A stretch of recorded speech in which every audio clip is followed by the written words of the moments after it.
David here with Figboot on pens, back again with another fountain pen review. I like it when a pen surprises me.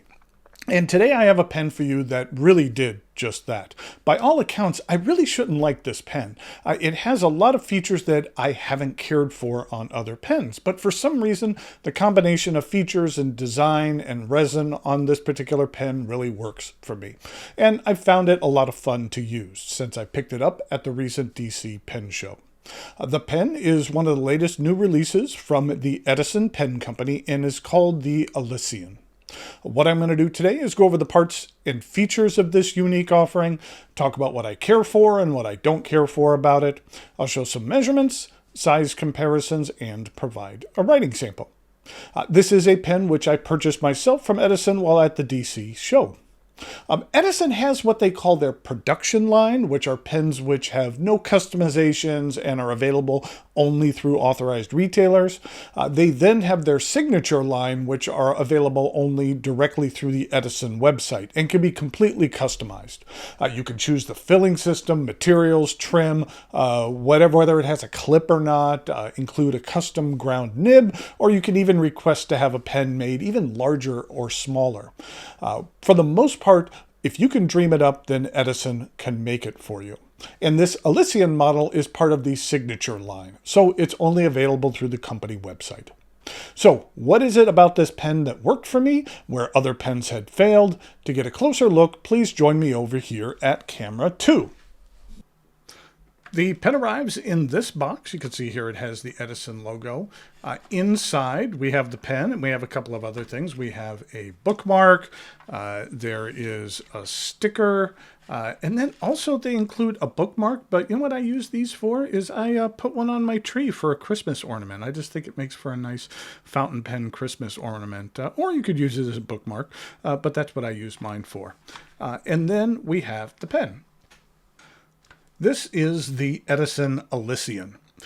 And just by looks of the design, this is something that traditionally years ago would have been considered like a pen for women or a lady's pen, I think, just with the curves and the how thin it is and the lines. But as I mentioned before, I think that it works for me, and it doesn't necessarily need to be gender specific. But in previous years, for like vintage pens, that's what this would probably be considered. The material here is primary manipulation from Jonathan Brooks. Jonathan has come out with so many variations of primary manipulation that I actually had to reach out to him and say, okay, which version is this?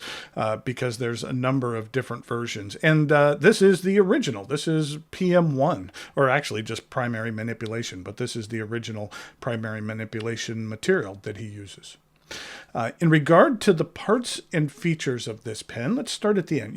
First of all, you can see that it is very wide. The widest point for this pen is here at the top of the cap. The design kind of makes me think of the Mont Blanc Marilyn Monroe pen, which had kind of a concave cap like that. But then it was a little more straight in the barrel. It wasn't quite as tapered like this. But you can see that it's very wide here at the tip. And one thing I really like about the primary manipulation material is when you get a cross section like that, you get a really cool swirl. So I think that finial right there looks really neat. Or not finial, but just the end of the pen looks really neat with that swirl going on there. But you can see that the cap is concave and it then angles up but it isn't quite as thick as here at the cap. And then there is a curved band. You can see that it is curved to it, which kind of makes the transition a little bit smoother. I did wish that Edison maybe have their name on here. They have their name on the barrel, but you know what? That might be more difficult, especially on a curved ring like that, cap ring like that. But that just might be something down the line. It might look interesting. Then we have a rather thin barrel, and it does taper rather sharply to a somewhat fine point. And that, you know what? I'm not feeling it on here. You know what? On a lot of Edison pens, they actually, I'll show you on some of the examples, they actually have a little bit of engraving on the barrel that actually has what the name of the pen is, and this one doesn't look like it has it, which is fine. But I'll show you on some other models. And one of the things I kind of like on some of the models is it's really subtle, and you really don't see it that much. But overall, I think that this is an interesting new design. It really is something that doesn't look like other pens on the market that I have seen. The cap twists off with just over one rotation, and underneath we have a number 6 Jowo nib. It does have the Edison logo engraved on there. You can get a wide variety of nib choices with this pen. Everything from there's extra fine, fine, medium, broad, double broad, a 1.1 and 1.5. There's a Flex EF and a Flex F. And you can also choose whether you want the nib in silver or gold tone.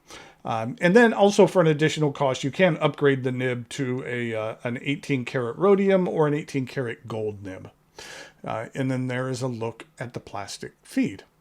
The section has a bit of a unique shape because typically sections either angle up or have a swale to them, but this one, the thickest portion is here at the end, and then it tapers down as you go a little bit further back. And then there is a rounded step up to the remainder of the barrel, so it's really rounded.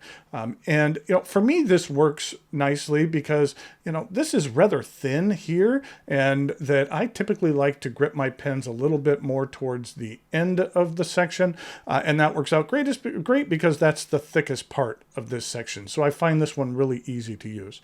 And even if your grip should be a little bit further back, this rounded transition really makes it so that it's unobtrusive at all.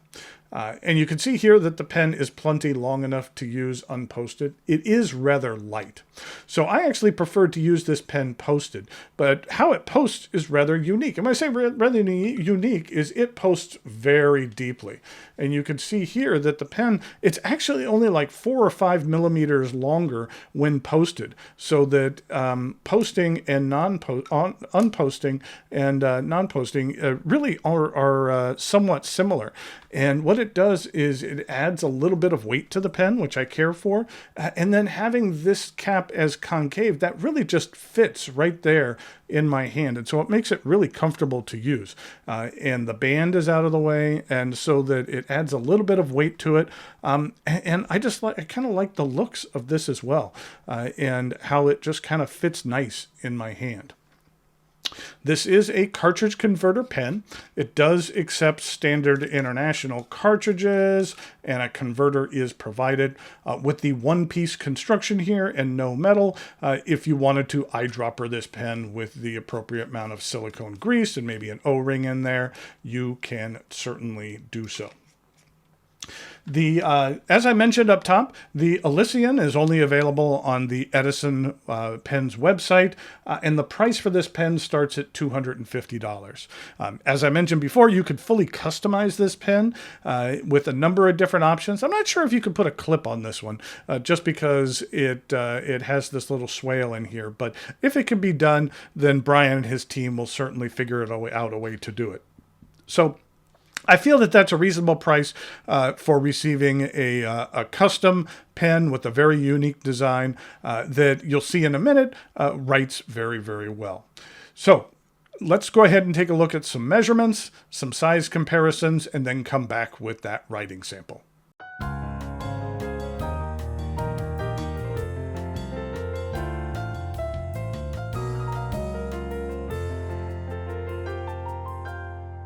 Here we go with the size comparisons for the Edison Elysian.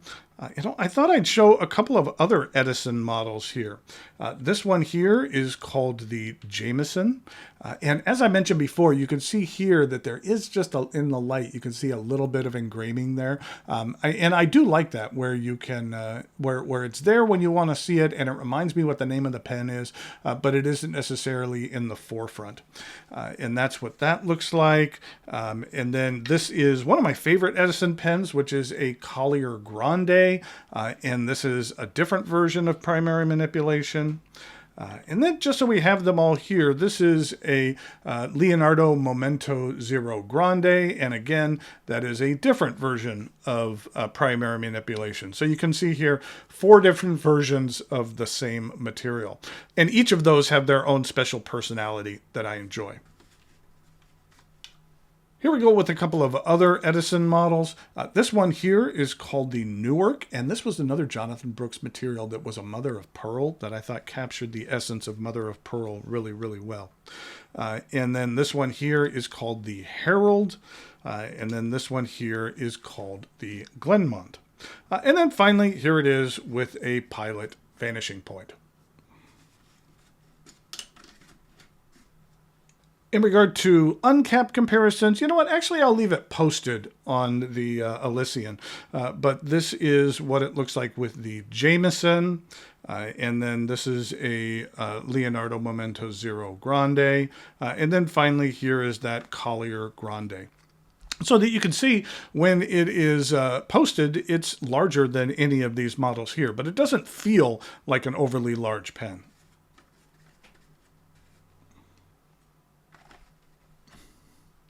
So here we go with the writing sample for the Edison Elysian. And this is a broad stainless steel nib. And the ink that I'm using is from Robert Oster.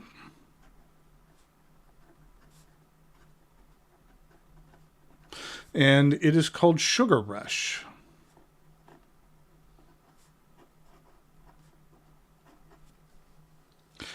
This is what the ink looks like. It's a nice, vibrant purple.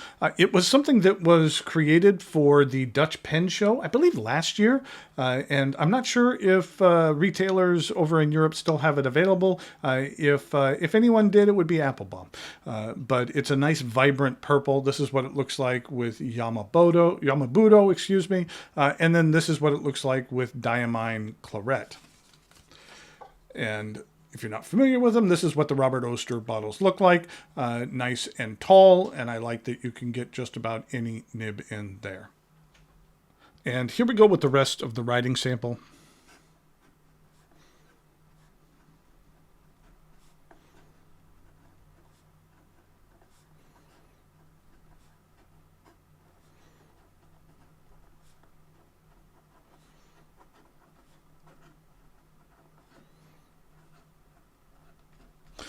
This is a very pleasant broad nib. You're not going to get a lot of line variation out of here, but Brian Gray, the gentleman behind the brand, is an accomplished nibsmith, and that he has done an excellent job of tuning this nib. If you ever go see him at a show, I'd say the flow is rather wet on this particular pen in regard to reverse writing.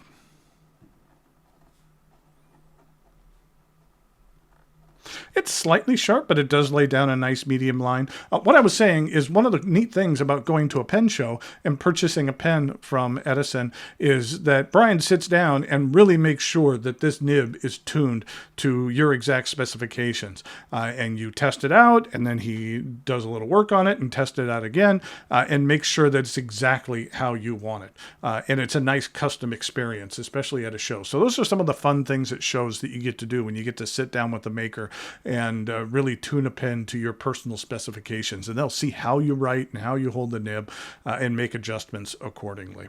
In regard to some fast writing,